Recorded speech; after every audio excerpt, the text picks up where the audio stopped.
Hi, I'm sitting on the floor of my kitchen sorting laundry. So that's what I'm up to. I'm worried that some people don't know how just like basic things work in the country.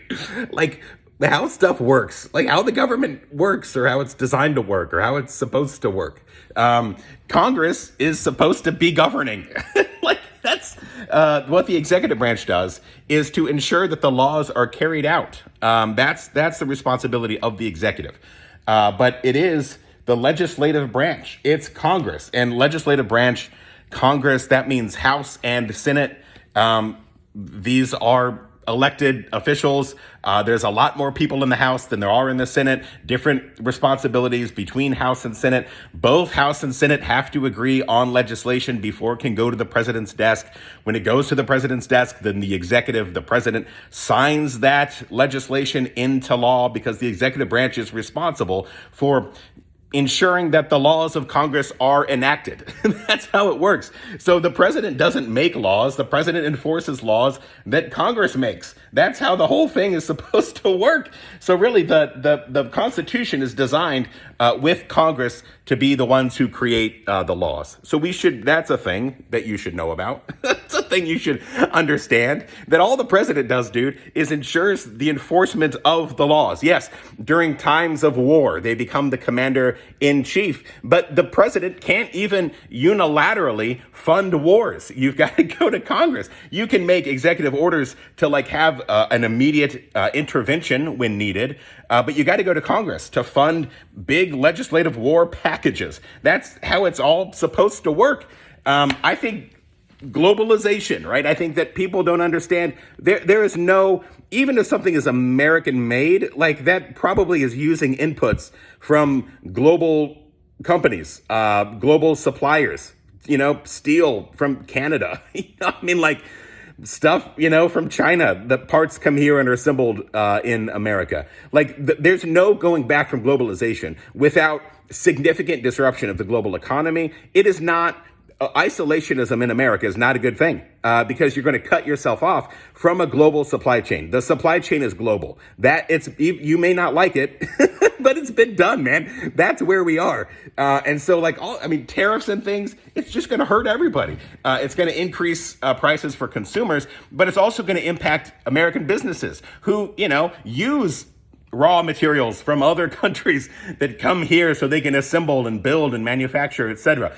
There are very few things that are like start to finish all American. Very few things are American raw materials and then American assembly and then American retail. Very few things anymore exist 100% from soup to nuts within America. That's just the reality. So you can not like that, but that's how the world works, I mean, it worries me that we have gotten to a place where even basic history, basic civics, basic knowledge of government, basic knowledge of the supply chain, basic knowledge of economics, I feel like we don't know these things. That's the fault. That's a multifactorial problem. That's another thing, right? Is that most of the stuff that we deal with are very complicated. To make the world run is very, very, very complicated. In America, you've got 330 million people. That's a lot of people. You know what I mean? Even if you went to a big high school, you might have had a graduating class of 2,000. So think about your graduating class and then think about how many of those graduating classes are throughout the country, right? I mean, it's 330 million people that you have to have utilities and regulatory stuff to make sure that we've got clean air and clean water. It's all very complicated. We have a global economy. We have a global supply chain. And I'm worried that some people don't realize just how complicated the world is. You can't just cut yourself off from everything else. You can't do this deal where we're not in this coalition anymore. We're not in this, climate action group anymore. We're not in this peaceful coalition anymore, that we're America and we're going to cut everybody else off. We're going to do it ourselves. We're beyond the time that that's possible. We don't have the raw materials to make that possible anymore. I don't know. The world is hard to run. It's hard.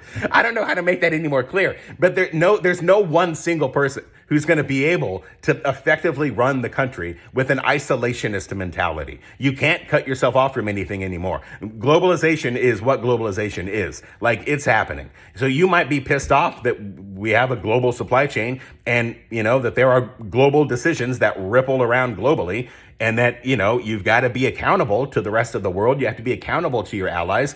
Like, you may be bummed out about that, but dude, that's just where we are.